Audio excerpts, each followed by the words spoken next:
Bismillahirrahmanirrahim. Assalamualaikum warahmatullahi wabarakatuh. Innal hamdalillah nahmaduhu wa nasta'inuhu wa nastaghfiruh wa na'udzu billahi min shururi anfusina wa min sayyiati a'malina. Man yahdihillahu fala mudilla lahu wa man yudlil fala hadiya lahu. Ashhadu an la ilaha illallah wahdahu la syarika lah wa ashhadu anna Muhammadan abduhu wa rasuluhu la nabiyya ba'dah. Wassalatu wassalamu ala asyrafil anbiya'i wal mursalin wa ala alihi wa ashabihi wa man tabi'ahum bi ihsanin ila yaumiddin. Amma ba'd, hadirin kaum muslimin wal muslimat, ikhwati wa akhwati fillah rahimani wa rahimakumullah. Alhamdulillah, kita senantiasa bersyukur kepada Allah Subhanahu wa taala. Allah zat yang telah memberikan kepada kita kenikmatan duniawiyah maupun ukhrawiyah, kenikmatan yang jadi kemaslahatan hidup kita, yang terkadang bahkan kenikmatan itu tidak kita ketahui, namun karena kemaslahatan dibutuhkan oleh manusia, Allah Ta'ala memberikan yang terkadang memang dilupakan oleh manusia itu sendiri. Maka sudah seharusnya kita banyak bersyukur kepada Allah Subhanahu wa Ta'ala, baik dengan lisan kita, hati kita, tentu juga dengan mentaati Allah dengan nikmat yang Allah Ta'ala berikan kepada kita. Sebagai bentuk bersyukur pula, insyaAllah kita melanjutkan kajian kita mempelajari agama Allah Ta'ala ini melalui kitab Durusun fi Syarhi Nawaqidil Islam, penjelasan mengenai pembatal-pembatal keislaman.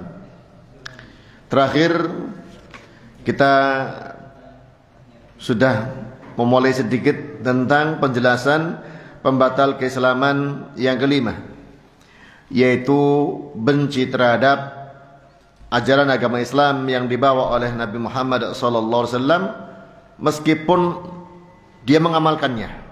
Ya. Penulis kitab ini, penulis Nawaqidul Islamnya, yaitu Al-Imam Muhammad bin Abdul Wahhab rahimahullah ta'ala, mengatakan man abghada syai'an mimma ja'a bihi ar-Rasul sallallahu alaihi wasallam walau amila bihi kafar. Barang siapa yang benci sedikit saja, ya, sesuatu yang sangat kecil sekalipun dari hal-hal yang dibawa oleh Rasulullah sallallahu alaihi wasallam, walaupun dia mengamalkannya, kufur dia.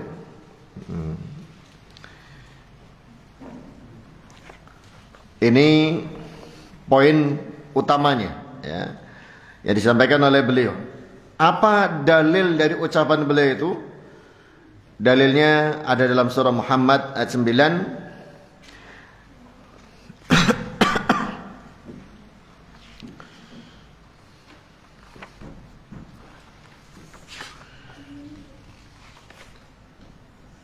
Disebutkan dari ayat 8 dan 9-nya, tentunya dua ayat ini.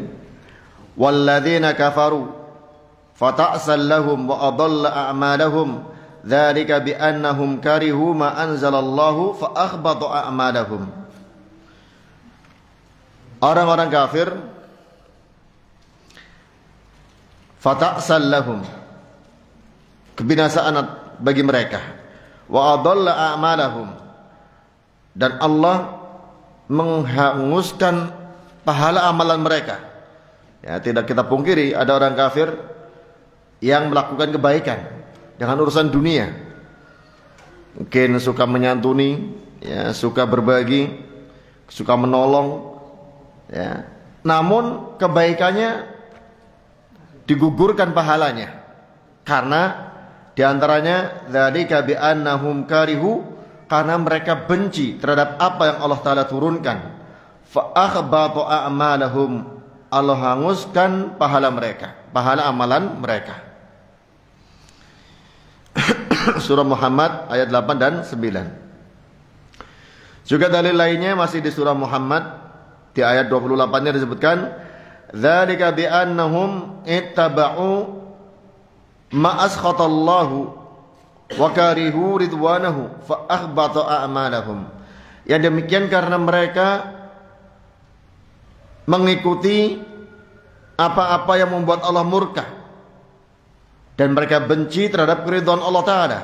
Allah pun menggugurkan pahala amalan mereka. Ini di surah Muhammad ayat 28-nya.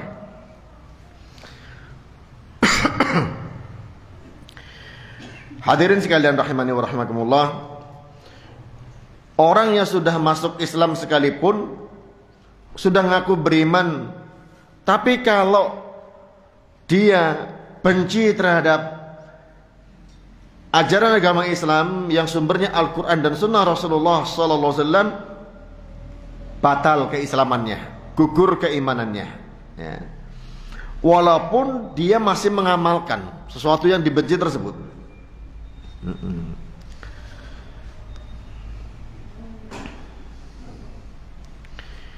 Diterangkan oleh pensyarahnya, yaitu Syekh Shalih Al-Fauzan hafizahullah ta'ala. Tentunya kita mengetahui bahwa apa yang dibawa oleh Rasulullah sallallahu alaihi wasallam pertama Al-Qur'an. Ya, karena beliaulah yang menyampaikan Al-Qur'an dan beliau menerima dari malaikat Jibril dari Allah Subhanahu wa taala. Kemudian juga yang dibawa oleh Rasulullah sallallahu alaihi wasallam berupa sunnah-sunnah, baik ucapan, perbuatan, ketetapan, dan juga sifat beliau yang kita diperintahkan untuk mengikutinya. Ya, ini prinsipnya. Kita diperintahkan untuk mengikutinya dengan penuh kecintaan kepada beliau. Ya, qul in kuntum tuhibbunallaha fattabi'uni yuhibbukumullah. Katakan Nabi Muhammad, jika kalian mencintai Allah, ikutilah aku, ikuti Nabi Muhammad SAW. Allah akan mencintai kalian. Orang yang cinta kepada Allah, begitu pula cinta kepada Rasulullah SAW, berarti cinta kepada perintah-perintahnya dan larangan-larangannya. Mencintai Rasulullah SAW yang mencintai sunnah-sunnah beliau, perbuatan beliau, ucapan beliau, perilaku beliau, ketetapan-ketetapan beliau, dan sifat-sifat yang ada pada beliau.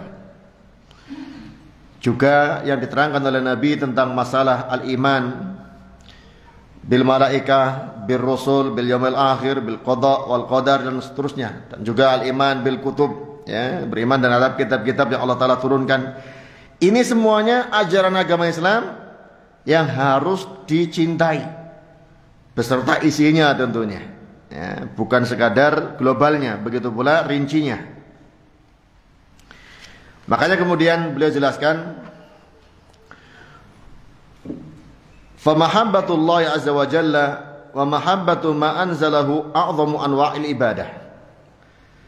Mencintai Allah azza wa jalla dan mencintai yang Allah Ta'ala turunkan adalah seagung-agung jenis ibadah. Thumma mahabbatu Rasulullah sallallahu alaihi wasallam wa mahabbatu sunnatih. Kemudian mencintai Rasulullah sallallahu alaihi wasallam dan mencintai sunnah-sunnahnya. Fa mahabbatullahi wa mahabbatu Rasulih sallallahu alaihi wasallam yaqtadiyani mahabbata ma jaa'a 'anillahi wa rasulih. Mencintai Allah dan mencintai Rasulullah sallallahu alaihi wasallam menuntut untuk mencintai yang datang dari Allah dan yang datang dari Rasulullah sallallahu alaihi wasallam. Wa bughdhu syai'in mimma jaa'a 'anillahi aw jaa'a min Rasulullah sallallahu alaihi wasallam yaqtadi bughdallahi jalla wa 'ala aw bughdar rasul fa hadha riddatun wa kufrun billahi azza wa jalla. Sedangkan benci kepada sesuatu sedikit saja dari yang datang dalam Al-Quran ataupun yang datang dari Rasulullah SAW, ini konsekuensinya berarti membenci Allah Jalla wa'ala dan benci kepada Rasulullah sallallahu alaihi wasallam. Inilah yang dinamakan riddah, kemurtadan dan kekufuran kepada Allah azza wa jalla. Makanya di antara prinsip yang harus melandasi ibadah kita adalah al-mahabbah, kecintaan. Ibadah kita kalau tidak dilandasi dengan kecintaan, maka justru bisa menjadi kemurtadan. Kalau malah diiringi dengan kebencian, puasa dijalani tapi dalam hatinya benci, nyiksa ini puasa misalnya ya. Sholat juga demikian, dia jalani tapi kalau ada kebencian dalam hati, nah nih, sholat subuh harus bangun pagi-pagi, sangat ke masjid lagi adem-adem ya, dingin sekali ya, panas siang hari harus sholat zuhur, dia jalani tapi ada kebencian, nah ini bahaya nih ya.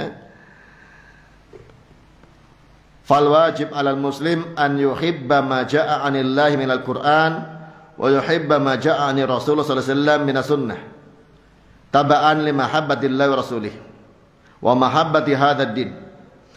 Kewajiban muslim mencintai apa yang datang dari Allah berupa Al-Quran, mencintai yang dibawa oleh Rasulullah SAW berupa sunnah, mengikuti cintanya kepada Allah dan mengikuti cintanya kepada Rasulullah SAW, dan mencintai agama ini. Jadi cinta ini ada yang memang harus ditumbuhkan ya, yang harus diupayakan ya. Gimana mengupayakannya? Pelajari ibadah-ibadah tersebut, keutamaan-keutamaannya, akan semakin tumbuh kecintaan. Kalau tidak mempelajarinya, ya gersang, hambar, akhirnya merasa rutinitas yang membosankan, bisa muncul benci ya. Untuk menumbuhkan kecintaan kepada ibadah tersebut, pelajari ibadah tersebut ya. Apa sih efek yang dia dapatkan dari ibadah tersebut di dunia dan di akhirat? Apa keutamaan fadilah yang akan dia dapatkan dan seterusnya. Nah, makanya di sini pentingnya mengenal apa yang dikerjakan agar dia mencintainya. Maka ada keluar istilah apa? Tak kenal maka tak sayang. Betul. Agar tumbuh kecintaan, tumbuh sayang terhadap ibadah yang dikerjakan, kebaikan-kebaikan yang dikerjakan, pelajari. Jangan hanya sekadar ini sudah rutinitas, hanya latah, orang ibadah melu ibadah. Ya hambar hatinya. Makanya kadang-kadang itu dia jalani tapi benci ya, maka hati-hati dari yang seperti ini. Apalagi kalau sampai terucap ya. Kalau sampai terucap terang-terangan kufur, keluar dari agama Islam. Kalau belum ya kita tidak tahu, wong itu dalam hati. Karena kebencian asalnya amalan hati. Kalau sampai terucap berarti dihukum sebagai orang yang murtad. Fa in kariha syai'an min dzalika fa hadza dalilun ala adami imanihi. Kalau benci terhadap sedikit saja dari hal-hal tersebut dalam keislaman ini, maka itu bukti dalil atas tidak ada imannya. Nah, ini pentingnya kita terus belajar ya. Kenapa ngulang-ngulang pelajaran tentang puasa misalnya, tentang sholat ya, tentang baca Quran, tentang zikir, tentang birrul walidain, tentang semua amal soleh dipelajari. Kenapa? Ini manfaatnya menumbuhkan kecintaan. Dan itu memang suatu yang harus ada pada seorang mukmin. Tak kala ibadah landasannya cinta ya, cinta kepada Allah, cinta kepada yang Allah Ta'ala perintahkan, cinta kepada Rasulullah, cinta kepada yang beliau perintahkan. Keyakinannya apa? Semua yang Allah perintahkan, semua yang Rasulullah SAW perintahkan pasti mengandung maslahat, pasti mengandung manfaat. Tidak mungkin ada madarat. Tapi apa manfaat dan apa maslahatnya? Nah itu yang perlu dipelajari. Banyak yang diterangkan ya dalam Al-Quran maupun dalam hadis-hadis Nabi Muhammad SAW.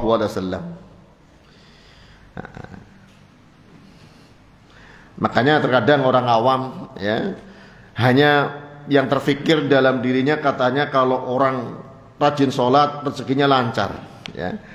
Kalau hanya satu yang didapatkan, dia sudah rajin sholat kok rezekinya masih seret, akhirnya berhenti sholat ya. Seolah-olah hanya satu keutamaannya ya.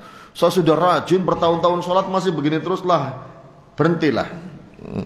Wong sama saja ya dengan yang ya tidak sholat juga begitu-begitu misalnya. Apalagi kalau dia bandingkannya dengan orang kaya yang tidak sholat juga. Maka pentingnya semakin memperkuat keilmuan hingga menumbuhkan kecintaan. Makanya kaidah yang di masyarakat pun sebetulnya ada benarnya itu tadi ya. Tak kenal maka tak sayang. Ini terapkan dalam masalah agama. Jangan hanya terapkan dalam masalah hubungan cinta dengan orang ya. Kadang malam penerapannya di masyarakat keliru. Sebelum nikah, biar tumbuh cinta, pacaran dulu. Ya malah salah ya. Mengenalnya kok dengan cara pacaran dulu. Ya. Jalan dulu bareng, ngobrol dulu bareng dan seterusnya. Ini bukan menumbuhkan kecintaan, menumbuhkan kemaksiatan kalau begini caranya. Ya. Mengenal itu sekedar ya cukupnya melalui orang-orang yang bisa dipercaya. Adapun nanti kalau sudah sah suami istri, kenalilah lebih dalam lagi, maka akan saling mencintainya. Nah, harusnya diterapkan dalam masalah agama juga ya. Kenali Allah, sekenal-kenalnya akan semakin cinta. Kenalilah Rasulullah SAW, pelajari tentang sirahnya, akan semakin cinta.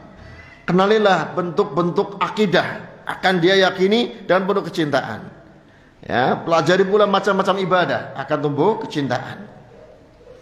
Nah, kemudian diucapkan oleh Al-Imam Muhammad bin Abdul Wahhab bahwa orang yang benci terhadap ajaran agama Islam, walaupun dia mengamalkannya, akan jadi kufur. Kata-kata walaupun dia mengamalkan. Ya, misalnya itu. Ada orang berpuasa Ramadan. Ya. Dia puasanya benar, secara fikih benar ya. Tidak makan, tidak minum, tidak merokok, tidak membatalkan puasa, tidak melakukan pembatal puasa yang lainnya ya, dari masuk waktu subuh ya sampai dengan masuk waktu maghrib, fajar shadiq sampai terbenam matahari. Tapi dia kemudian merasakan ternyata puasa ini susah ya, berat ini. Saya sebetulnya nggak suka, tapi gimana lagi? Seorang muslim harus puasa.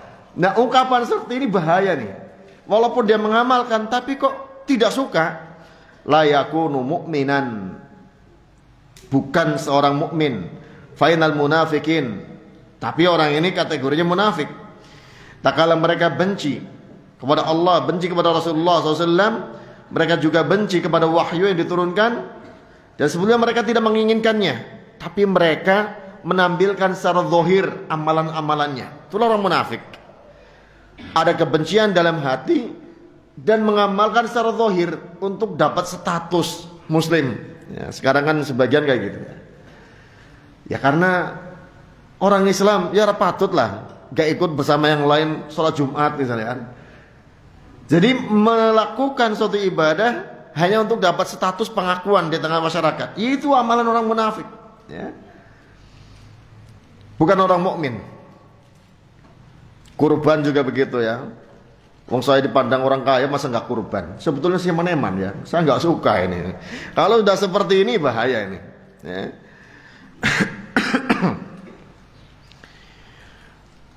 Allah Subhanahu wa taala mengatakan dalam surah An-Nisa ayat 61, "Wa idza qila lahum ta'alu ila ma anzalallahu wa ila ar-rasul ra'aital munafiqina yasudduna 'anka sududa."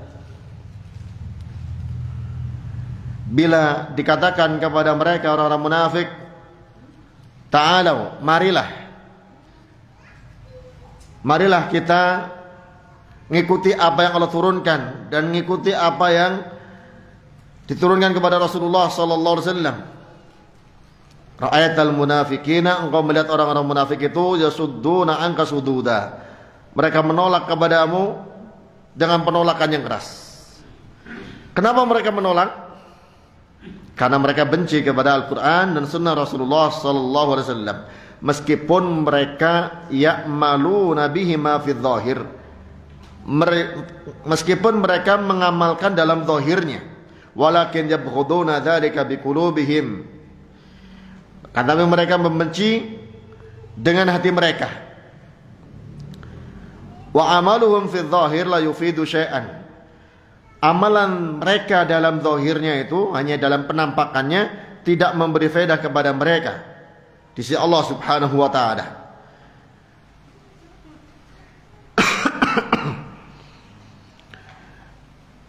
Hadirin sekalian rahimani wa rahimakumullah, kebencian ini yang ada pada orang munafik terhadap Al-Quran dan Sunnah Rasulullah Sallallahu Alaihi Wasallam yang awalnya tersimpan dalam hati, suatu waktu bisa kebongkar. Sebagaimana yang disebutkan oleh Allah Subhanahu Wa Taala, meskipun tidak disebutkan person-personnya. Makanya siapapun, kalau dalam dirinya ada kebencian terhadap syariat Islam yang diamalkan ataupun yang tidak diamalkan, ini merupakan ciri orang munafik. Kalau sampai terucap, maka bukan lagi orang munafik, jadi orang kafir. Karena nggak menampakkan lagi keislamannya, menampakkan kebencian berarti menampakkan kekufuran. Walaupun identitasnya tetap muslim, pengakuannya tetap mengaku sebagai muslim, tapi sebetulnya telah gugur keimanannya dengan terang-terangan menyatakan kebencian terhadap apa yang dibawa oleh Rasulullah Sallallahu Alaihi Wasallam. Orang munafik saja yang zahirnya menampakkan Islam, di zaman sekarang lebih parah lagi, Beberapa orang yang membenci syariat Islam itu ngakunya muslim, di medsos kan gitu kan. Jelas-jelas ngaku muslim tapi bencinya kepada syariat Islam luar biasa. Tapi jangan kaget, sudah ada generasi yang mendahului mereka, kalangan orang munafik. Bahkan di saat Nabi Muhammad SAW masih hidup di Madinah. Justru memang orang munafik ada itu tak kala kaum muslimin memiliki kekuatan. Tak kala kaum muslimin lemah, seperti masih di fase Mekah, itu hanya ada dua kubu saja, muslim atau kafir. Gak ada kubu yang di tengah-tengah, gak ada abu-abu, hanya hitam putih saja. Putih muslim, hitam kafir, sudah. Kenapa? Orang kafir berani terang-terangan, gak ada yang ditakuti dari orang Islam karena masih lemah. Tak kala di Madinah sudah kuat, orang yang dalam hatinya ada rasa takut, terang-terangan kafir, akhirnya pura-pura menampakkan Islam, padahal benci. Akhirnya muncullah pihak ketiga, kubu ketiga ini, gak berani terang-terangan mengungkapkan kekufurannya, tapi hatinya tidak sepenuhnya kepada Islam. Itulah orang munafik. Nah, zaman sekarang di negeri kita, tak kala kita mayoritas, banyak yang seperti itu, mengungkapkan jati dirinya sebagai orang kafir terang-terangan gak berani. Banyak kepentingan yang didapatkan dari orang Islam, tapi lisannya, perbuatannya banyak menunjukkan kebencian terhadap agama Islam. Inilah orang munafik. Zaman dulu, zaman sekarang kriterianya sama,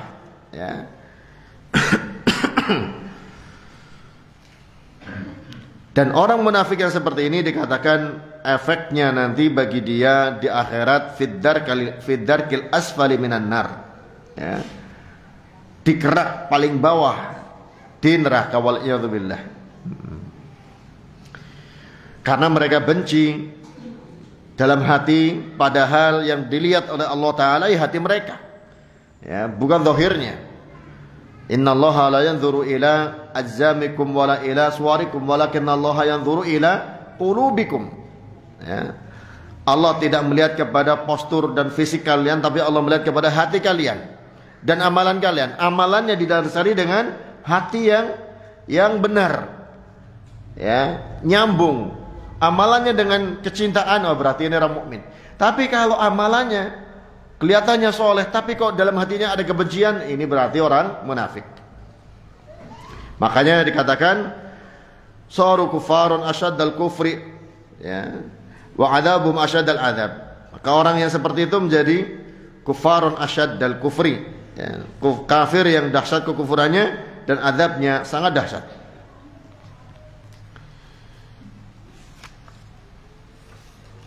Kemudian diterangkan oleh beliau, ammal kuffaru al-asliyun, adapun orang kafir asli yang memang terang-terangan menampakkan kekufurannya, mereka memang asalnya benci terhadap ajaran agama Islam. Disebutkan oleh Allah Ta'ala dalam surah Al-Maidah ayat 104, wa idza qila lahum ta'alu ila ma anzalallahu ila ar-rasul qalu hasbuna ma wajadna 'alaihi aba'ana awalau kana aba'uhum la ya'lamuna syai'an wa la yahtadun. Bila dikatakan kepada mereka, marilah kita mengikuti apa yang Allah turunkan, marilah kita mengikuti kepada Rasulullah SAW. Mereka mengatakan, cukup bagi kami apa yang kami jumpai pada nenek moyang kami. Kami mengikuti budaya kita saja, kita mengikuti kearifan lokal saja. Ya, nah ini kan sekarang mulai bahasa ini digencarkan, walaupun dengan redaksi yang berbeda, tapi beberapa redaksi juga sama. Kita harus melestarikan warisan leluhur kita, yaitu dikatakan oleh Al-Quran, hasbuna ma wajadna 'alaihi aba'ana. Hanya saja ini bahasa Arab, ya, yang diucapkan oleh negeri kita, orang-orang di negeri kita pakai bahasa Indonesia. Awalau kana aba'uhum la ya'lamuna syai'a, meskipun bapak-bapak mereka, nenek moyang mereka tidak berilmu sedikit pun, wala yahtadun, dan tidak mendapatkan hidayah. Diterangkan oleh Syekh Shalal Fauzan, ya, orang-orang yang mempertahankan berbagai macam kekufuran, kesyirikan, tak kala diingatkan dengan Al-Quran, diajak untuk mengikuti Al-Quran dan sunnah Rasulullah SAW, banyak di antara mereka yang merasa cukup dengan apa yang sudah didapatkan turun-temurun, warisan leluhur, adat istiadatnya, hukum-hukumnya, akidahnya, dan lain-lainnya. Makanya dalam ayat yang lain di surah Al-Baqarah 170 dikatakan, wa idza qila lahum ittabi'u ma anzalallahu qalu bal nattabi'u ma alfayna 'alaihi aba'ana. Bila dikatakan kepada mereka, ikutilah apa yang Allah turunkan, mereka mengatakan, kami tetap mengikuti apa yang kami jumpai pada nenek moyang kami. Awalau kana aba'uhum la yaqiluna syai'an wa la yahtadun. Meskipun sebetulnya nenek moyang mereka tidak faham satu apapun dari agama ini dan tidak mendapatkan hidayah. Ya, ini surah Al-Baqarah 170. Ya. Maka orang-orang yang disebut oleh beliau, ya, disebut oleh Syekh Shalal Fauzan, orang-orang yang benci terhadap apa yang Allah turunkan itu ada dua kelompok. Kelompok pertama al-kuffarul asliyun, orang kafir asli, ya. Dan ini memang watak mereka, namanya orang kafir, benci terhadap ajaran agama Islam, ya. Makanya Allah Ta'ala membongkar tentang jati diri orang Yahudi dan orang Nasara yang tidak akan pernah ridho terhadap, ya, agama Islam ini. Walan tardo angkal Yahudu walan Nasara hatta tattabi'a millatahum. Ya. Orang Yahudi dan orang Nasara tidak akan pernah ridho terhadapmu hingga kamu mengikuti mereka. Ya. Jadi muncul kebencian itu sudah turun-temurun di antara mereka. Kalau sekarang mereka mengatakan, ya, kami cinta kepada orang Islam, cinta, enggak, itu, ya, ungkapan lisannya saja, ya, tidak benar, ya, yang sejatinya dalam diri mereka. Karena yang kita lebih percaya Al-Quran daripada ucapan orang kafir tentunya. Kemudian kelompok yang kedua, alladzina yadda'una al-Islam. Orang-orang yang benci terhadap apa yang Allah turunkan. Yang kedua adalah orang-orang yang mengklaim sebagai orang Islam. Wahumul munafikun. Mereka lah orang munafik. Ya, sudah kita lewati pembahasan tadi tentang orang munafik. Adapun orang mukmin, yuhibbuna ma ja'a 'anillahi wa rasulih. Orang mukmin harus cinta terhadap apa yang datang dari Allah dan Rasulnya. Karena itulah karakternya disebutkan dalam surah An-Nur 51 tentang orang mukmin. Innama kana qaulal mu'minina idza du'u ila Allah wa rasulih liyahkuma bainahum ayaqulu sami'na wa ata'na wa ulaika humul muflihun. Tidak lain ucapan orang mukmin bila diajak kepada Allah dan Rasulnya untuk diterapkan hukum di antara mereka, mereka hanya mengatakan kami dengar, kami taat. Mereka itulah orang-orang yang beruntung. Ya. Orang mukmin itu patuh, tunduk terhadap wahyu Al-Quran maupun wahyu berupa sunnah Rasulullah sallallahu alaihi wasallam. Ya, kami sudah dengar, kami patuh. Ya. Sami'na wa ata'na. Karena apa? Karena mereka cinta terhadap apa yang datang dari Allah dan dari Rasulullah sallallahu alaihi wasallam. Dan tidak ada perasaan berat dalam hati. Ini harusnya, ya. Ini yang ya sering kita ingatkan, kita banyak dikoreksi. Ya, kadang-kadang masih ada perasaan tidak suka terhadap syariat, padahal ini nggak boleh. Ya. Walaupun dalam bentuk rasa berat, makanya diingatkan dalam ayat An-Nisa 65 surah An-Nisa. Ya. Kelanjutan tadi, kalau tadi 51, dalam 65-nya disebutkan, "Fala wa rabbika la yu'minuna hatta yuhaqqimuka fima shajara bainahum, thumma la yajidu fi anfusihim harajan mimma qadaita wa yusallimu taslima." Nah, orang mukmin itu ya akan sempurna imannya dengan apa yang difirmankan oleh Allah Ta'ala di sini. Maka demi Rabbmu, tidaklah sempurna iman mereka hingga mereka menjadikanmu sebagai hakim yang memutuskan perkara di antara mereka. Kemudian tidak mendapati rasa berat dalam diri mereka terhadap apa yang kau putuskan, dan mereka menerima dengan sepenuhnya penerimaan. Ya. Karena Nabi SAW telah wafat, Al-Quran sudah tidak turun lagi, maka semuanya sudah diputuskan dalam Al-Quran, diputuskan dalam sunnah Rasulullah SAW, yang harus kita terima dengan lapang dada. Tidak ada perasaan berat, tidak boleh ada penolakan. Itulah karakternya orang mukmin. Tidak cukup hanya dengan kepatuhan secara zahir. Dikatakan oleh Syekh Shalih Fauzan, la yajiduna fi anfusihim wa qulubihim harajan. Dalam hati orang mukmin, dalam jiwa orang mukmin tidak ada rasa berat.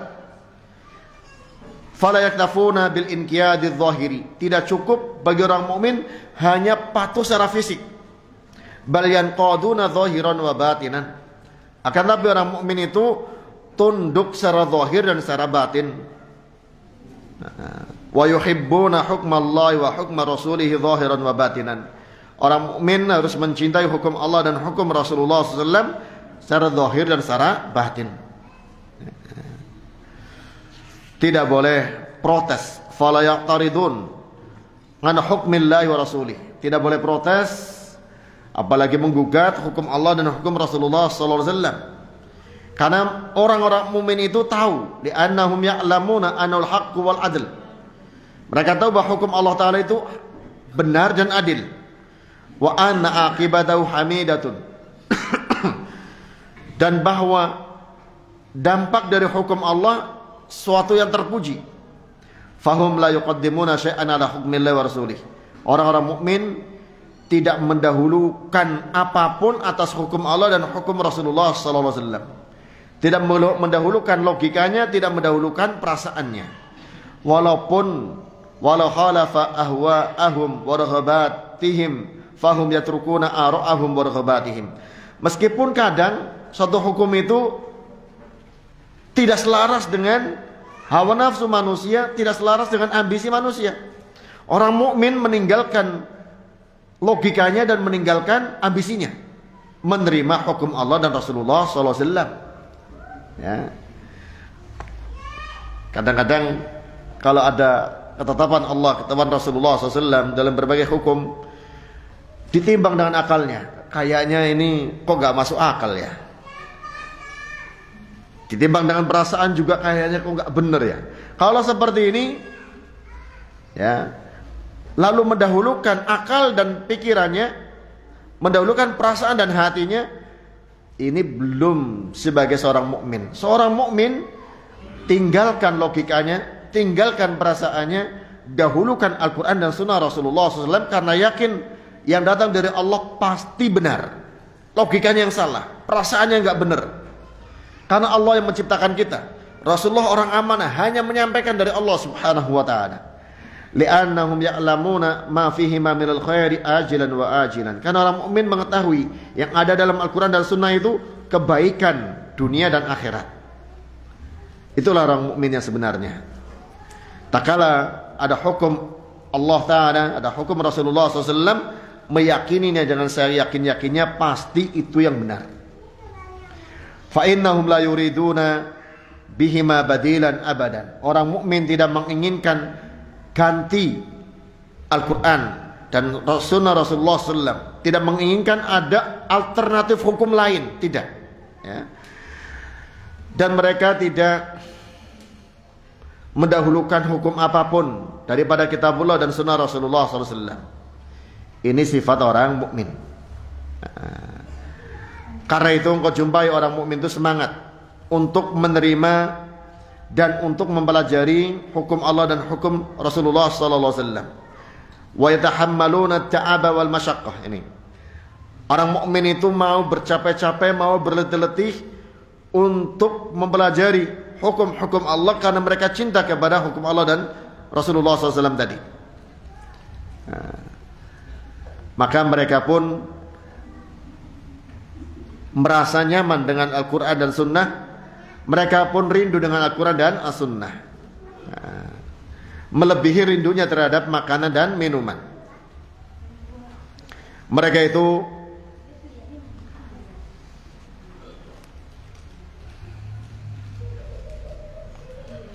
berusaha terus untuk mempelajarinya ya. Berbeda dengan orang munafik ya. Orang munafik ini justru malas untuk belajar ya, enggan untuk mengkaji agamanya. Andai kata pun mereka baca, hanya baca bacaannya saja, tidak faham isinya. Nah ini yang kadang sayang ya, sebagian orang Islam di negeri kita mendalam-dalam sekali tentang bacaan Al-Quran, diperindah seindah-indahnya, tapi gak faham tentang isinya ya. Al-Quran itu bukan pelipur lara dengan suara yang merdunya, bukan. Al-Quran itu hudan, petunjuk, nunjuki itu ya harus difahami. Kalau petunjuk gak difahami, gimana fungsinya ya? Petunjuk itu harus bisa difahami. Petunjuknya apalagi secara umum, hudal linnas dan hudal lil muttaqin. Makanya Syekhul Islam Ibnu Taimiyah rahimahullah sangat keras ya, mengkritik orang Islam yang belajar tentang agama tapi tidak mendalami tentang makna Al-Quran ya. Sampai digambarkan kalau orang belajar pelajaran umum, belajar bahasa Inggris, beli kamusnya biar paham ya, belajar ilmu kimia ya, cari buku-bukunya pendukungnya biar paham. Bahkan sebagian sampai ngundang guru ke rumah ngutus ngeles anaknya ya, ngeles pelajaran anaknya yang ketinggalan biar paham ya. Tapi jarang ada yang ngundang guru tafsir untuk ngajari anaknya biar paham Al-Quran. Paling ngundang guru ngaji biar bisa baca, tidak berlanjut sampai paham ya Manda.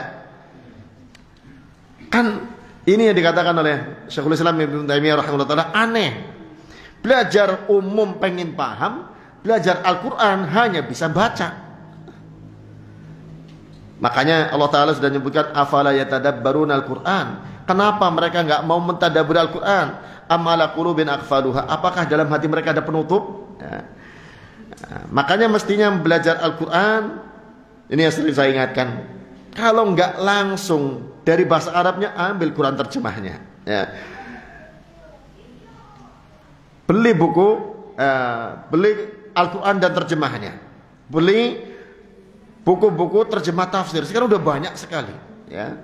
Tafsir As-Sa'di sudah lengkap terjemahnya, tafsir Ibnu Katsir sudah lengkap terjemahannya ya. Kalau sekarang beralasan saya nggak bisa bahasa Arab, terjemahnya ada ya.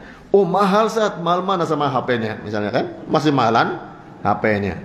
Mahalan mana sama motornya, masih mahalan motornya. Ya. Tapi untuk kemaslahatan akhirat kadang-kadang 1 juta itu mahal sekali. HP 3 juta kebeli. Iya apa enggak?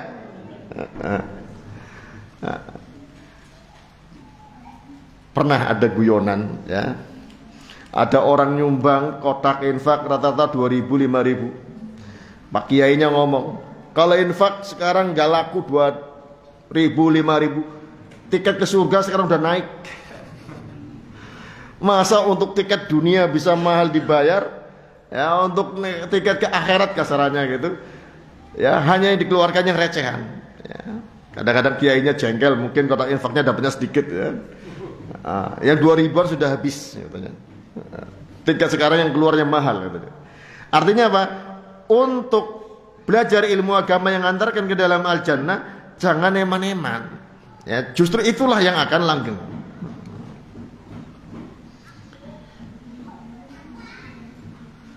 Hadirin sekalian rahimani wa rahimakumullah. Ada kalau orang munafik ya begitulah kondisinya, ya. Berbeda sekali dengan orang mukmin yang sejati. Allah Ta'ala juga mengungkapkan tentang orang munafik dari surah Al-Munafikun ayat 5. Wa idza qila lahum ta'alu yastaghfir lakum rasulullahi lawaw ru'usahum wa ra'aytahum yasudduna wa hum mustakbirun.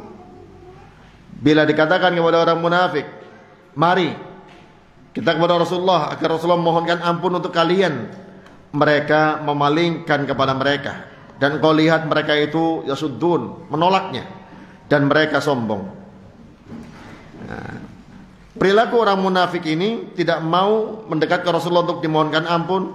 Mereka malah berpaling karena mereka benci terhadap ajaran Allah dan ajaran Rasulullah sallallahu alaihi wasallam.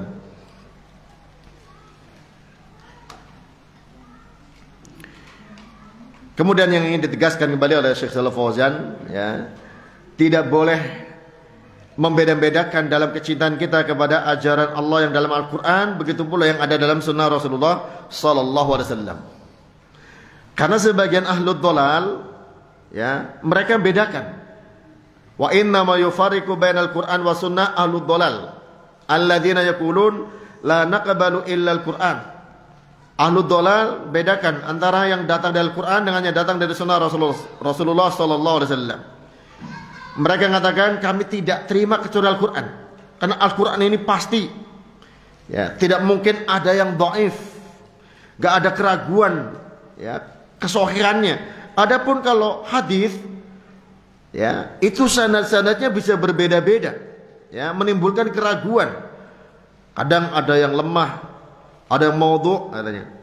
Karena itulah kemudian mereka menolak kalau datangnya dari sunnah, mencukupkan dengannya dari Al-Quran.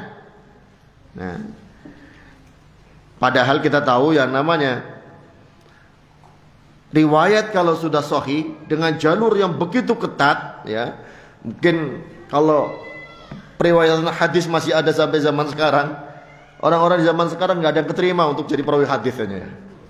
Ya. Karena apa?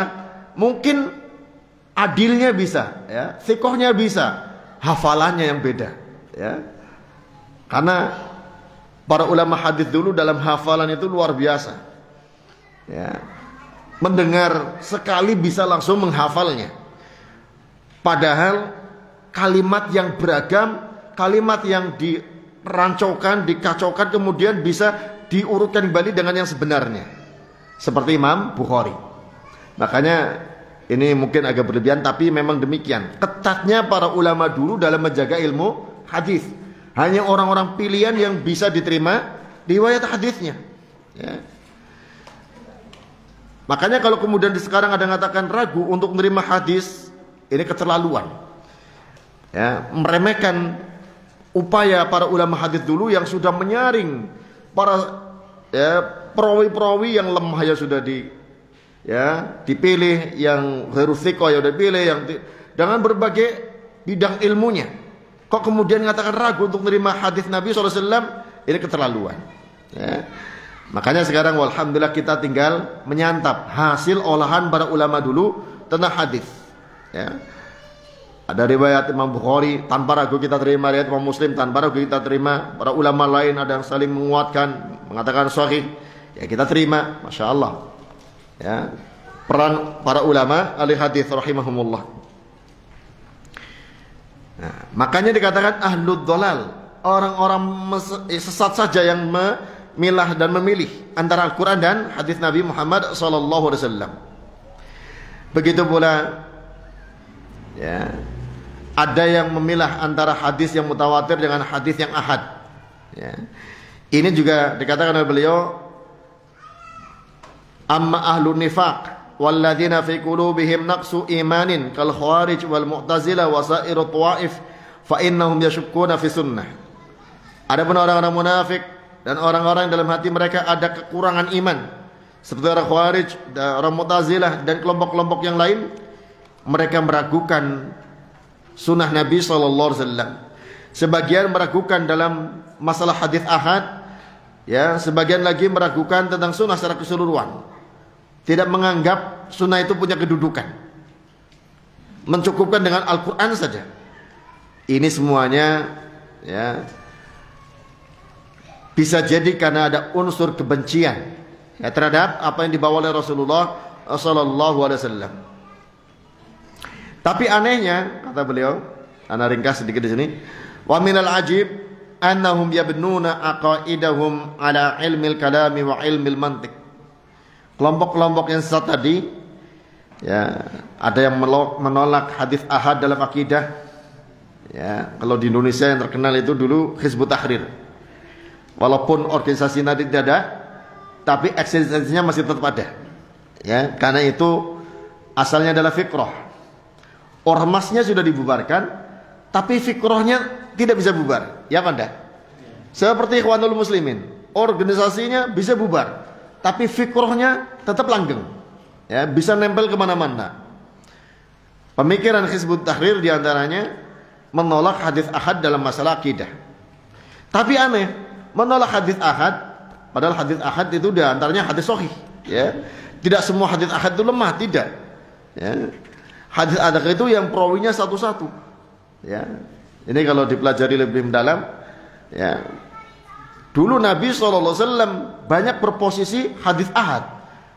Beliau menerima wahyu melalui malaikat Jibril hanya satu, ya. Perawinya satu. Ya. Bukan banyak malaikat. Dan Nabi Muhammad SAW mengutus dai itu cuma satu, ke Yaman misalnya, Mu'adz bin Jabal. Satu orang diutus, diterima apa yang dibawa oleh Mu'adz bin Jabal oleh penduduk Yaman, akidahnya, ibadahnya, dan semua masalah agama. Gak ditolak. Loh, Mu'adz bin Jabal cuma sendiri, hadisnya ahad berarti gak diterima. Wah, jadi pemahaman orang-orang Hizbut Tahrir dan yang sekelompok ini tidak berlandaskan sama sekali, ya. Di samping itu anehnya mereka membangun akidah mereka di atas ilmu kalam, ilmu mantik, ilmu filsafat. Ya. Orang-orang yang menolak hadis ahad itu punya keyakinan, ya, yang bisa membuat yakin dalam itu hanya hadis yang mutawatir. Kalau hadisnya ahad, perawinya hanya satu-satu. Kalau mutawatir itu perawinya banyak di semua tingkatan, ya. Itu baru menimbulkan keyakinan dalam hati. Tapi kalau yang hadisnya perawinya satu, sahabatnya satu, tabi'inya satu, atba'u tabi'inya satu, hadis ahad nih katanya tidak menimbulkan keyakinan, hanya memunculkan sangkaan saja, dzon saja, la yufidul yakin katanya, tapi yufidul dzon. Tapi anehnya mereka menolak hadis ahad, tapi menerima ucapan ahli filsafat. Ini yang parah, ya.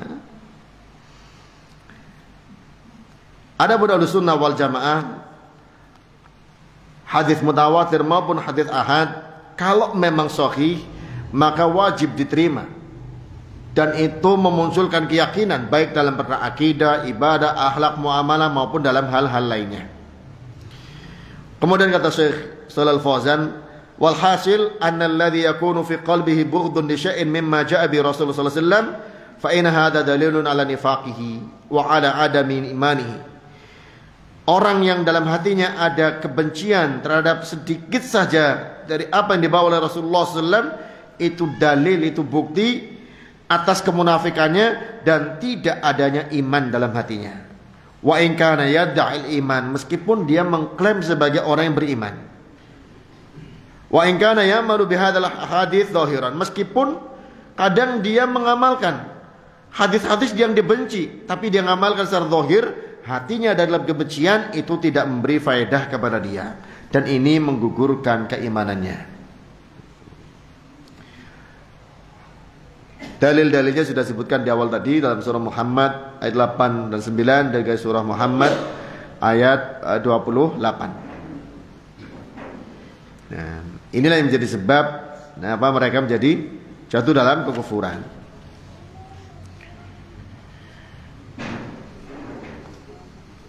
Kemudian dari awal diingatkan, kalau membenci sedikit saja, apalagi membenci yang banyak, ya. Sedikit saja disebutkan dalam sabda Nabi SAW, ya, walaupun sebagian ada yang mensahihkan dan ada yang mendhaifkan, namun ini dikuatkan dengan ayat, ya.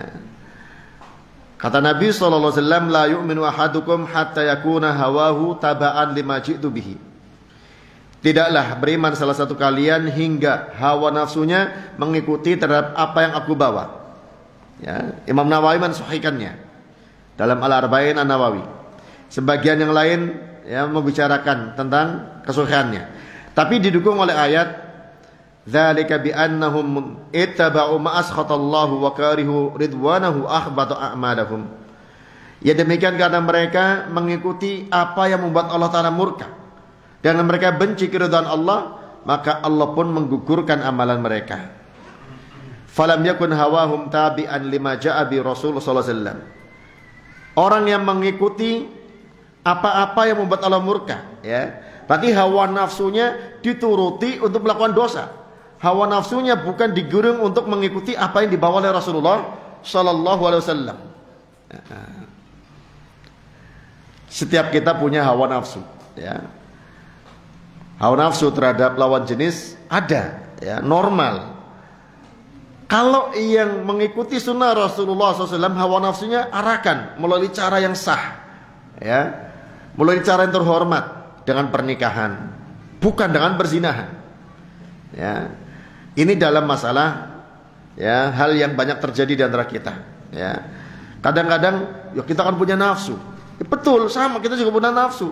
Tapi ikutilah Rasulullah SAW dalam hal ini, ya. Dalam masalah-masalah yang lainnya juga demikian. Kemudian kata beliau, wa fi waqtinal hadir. Saya lanjutkan keterangan tadi. Kalau ada orang yang membenci sunnah Nabi berupa pernikahan, memilih kumpul kebo dengan berzinahan, gak ada ikatan, kebencian itulah yang menyebabkan kufur, ya. Benci terhadap sunnah Nabi berupa pernikahan. Makanya Nabi SAW mengatakan, waman roghiba an sunnati falesa minni. Siapa benci terhadap sunnahku bukan dari golonganku. Ya. Benci terhadap sunnah Nabi SAW menyebabkan kekufuran. Tapi kita tidak tahu kalau tidak diucapkan. Kalau diucapkan, wah, ini zahiran berarti, ya, terang-terangan mengungkapkan kebencian, berarti terang-terangan, ya, mengeluarkan dirinya dari agama Islam. Maka kalau tidak terang-terangan, ya, semoga Allah Ta'ala berikan hidayah, merevisi keadaan hatinya. Kemudian kata beliau, wa fi waqtinal hadir, di zaman kita sekarang, ya, kathura man yakrahu sunan ats-tsabitah. Banyak orang yang membenci sunnah-sunnah yang telah jelas sahih dari Nabi SAW. Idza khalafat ahwa'ahum, bila sunnah-sunnah itu menyelisih hawa nafsu mereka. Wa ma yashtahuna, dan mereka tidak berhasrat pada sunnah tersebut.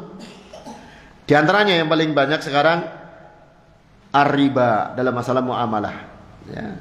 Sampai ada yang membuat penafsiran riba haram tapi bunga bank halal. Karena apa? Bunga bank kecil, yang haram itu yang rentenir katanya.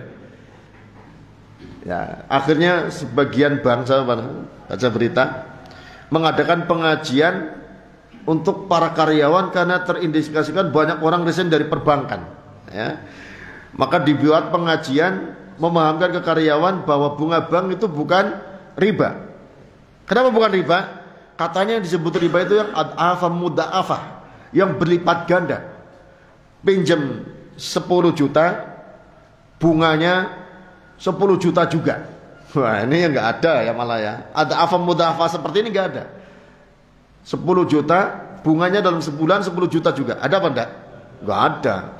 Katanya kalau cuma 0,02%, ya, 0,02 itu bukan bunga, itu kecil banget gitu kan. Itu yang pernah juga sampai ke saya, apa riba kan kecil banget. Itu kan sudah berjasa juga sama kita, ya kan. Dipinjami 10 juta, ngembalikannya cuma 10 juta 50 perak misalnya kan. 50 perak apa riba? Nah, kalau memahami riba itu ya bukan landasannya Al-Quran dan Sunnah Rasulullah SAW, tapi perasaan, ya, ditambahi 1 juta pun kita nggak akan mengatakan riba. Karena apa? Dia sudah berjasa sama saya terselamatkan dengan bantuan dia, kan gitu kan. Nah, saya dibantu 10 juta, pinjemilah ini, nanti saya ini penting banget, darurat banget. Nah, nanti saya tambahi 1 juta dari 10 juta itu. Karena kita sangat penting, kita berani menawar 1 juta, orang itu akhirnya mau minjami. Karena kita jadikan tambahan 1 juta. Riba apa bukan? Riba, walaupun saling ridho di antara keduanya. Nah, karena ada yang mengatakan riba kan kalau dipaksa. Kalau saling ridho ya bukan riba. Nah, nanti juga bergeser kepada zina. Kalau saling ridho bukan zina katanya, tapi kumpul kebo. Ya sama aja ya, kumpul kebo ya zina. Akhirnya orang itu merubah-rubah nama, sebetulnya intinya tetap, ya, karena benci terhadap syariat. Riba itu dibenci luar biasa, ya, hingga dirubah-rubah namanya, diganti bunga, diganti hasil, diganti margin, diganti apa lagi, ya, jasa dan yang lain-lainnya, ya, agar orang mau menerimanya. Karena riba itu sudah sangat dibenci, padahal penamaan itu tidak keluar dari hakikat riba. Ya. Dikatakan oleh beliau, fa idza qulta lahum hadza riba wallahu wa rasuluhu harrama riba tajidu indahum takarruhan wa tabarruman min dzalik. Bila engkau katakan kepada mereka, para pelaku usaha yang pakai modal riba atau orang yang minjam atau meminjamkan, ya, ini haram, riba ini diharamkan oleh Allah dan oleh Rasulullah SAW, maka engkau mencobai mereka ada ketidaksukaan, ada kejengkelan. Wa in kanu la yusarrihuna, meskipun mereka tidak terang-terangan menampakkan ketidaksukaannya, atau sebagian terang-terangan, ya. Ada sampai berujar begini, al-alam kulluhu ala hadha. Riba ini sudah sistem dunia, ya. Ini dikatakan Syaikh Fauzan ini, dan juga sering kita dengar, ya. Hadza iktisadun alami, ini sudah sistem ekonomi dunia. Antum tukhalifun al-alam, kamu mau menyelisihi sistem dunia ini, ya. Padahal kita hanya membawakan riba itu diharamkan oleh Allah, diharamkan oleh Rasulullah sallallahu alaihi wasallam. Kalau ditolak dengan logika-logika tadi, ini sistem dunia ini, ekonomi global ini, ya, menolak nas dengan seperti itu kata beliau, ya, fahadhi riddatun an dinil Islam. Ini kemurtadan dari agama Islam idza karihan nusus, bila dia benci terhadap nas-nas Al-Qur'an dan hadis yang mengharamkan riba, juga mengharamkan judi, mengharamkan khamar, mengharamkan hal-hal lainnya.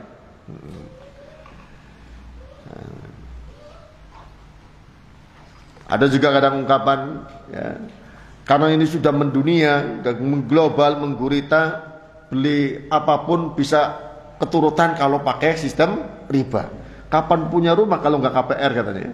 Kapan punya mobil kalau nggak leasing katanya? Loh, itu kan bukan kewajiban yang namanya punya rumah, punya mobil. Kewajibannya seorang muslim menghindari yang haram, ya. Bukan kewajiban memiliki rumah atau, ya, membeli mobil. Bukan kewajiban, kewajibannya menghindari yang haram. Kalau membeli mobil tanpa haram, ya itu bagus, ya. Memiliki barang tanpa haram itu ya semestinya. Jangan jadi alasan untuk menghalalkan sesuatu yang, ya, haram dengan alasan kebutuhan. Nah, ini kan malah justru masuk ke pemikiran orang liberal. Yang penting bisa mencapai tujuan.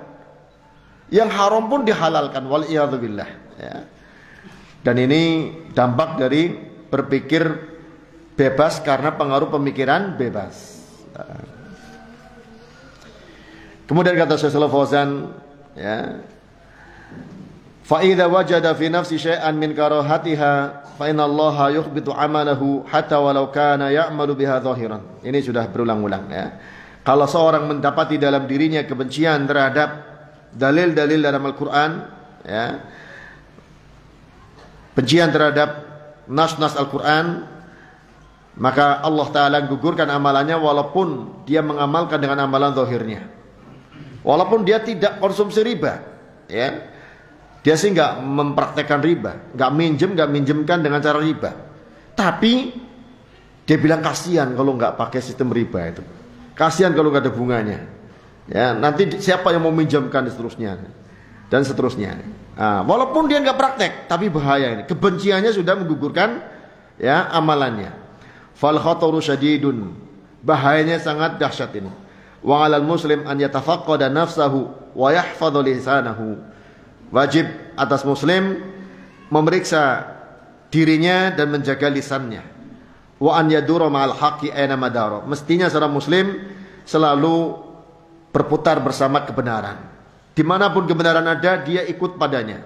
Wala yaduru ma hawahu wa syahwatihi. Dia tidak mengikuti hawa nafsunya, syahwatnya, tapi yang diikuti adalah kebenarannya. Begitu pula dalam masalah wanita. Ini insyaallah untuk kesempatan yang datang, masalah wanita ini juga banyak, ya. Yang kadang-kadang sebagian muslimah wanita masalah waris, masalah persamaan dengan laki-laki, masalah ta'addud. Nah, ini yang perlu, ya, difahamkan agar jangan sampai benci terhadap ayat-ayat yang bicara waris, ya. Ada perbedaan laki-laki dan perempuan. Jangan sampai ada kebencian terhadap ayat-ayat ta'addud dan sunnah Rasulullah SAW gara-gara ada praktek orang yang tidak baik, ya. Kalau ada yang praktek ta'addud tidak baik, bukan berarti ta'addudnya salah, orangnya yang salah. Logikanya dalam masalah dunia saja, ada satu merek mobil, ya, kecelakaan, yang disalahkan mobilnya. Itu mobil merek itulah jelek, kenapa sih? Itu celakaan depan rumah saya, besok lagi itu lagi. Padahal itu karena faktor pengendaranya, ya, teledor, baru belajar dan seterusnya. Nah, makanya Pak ta'addud juga demikian.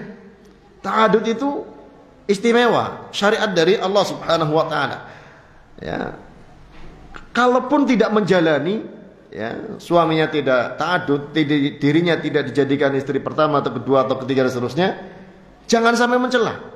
Walaupun dia sering mendengar ada korban-korban KDRT karena ta'addud misalnya, tetap jangan sampai mencela ta'addudnya, ya.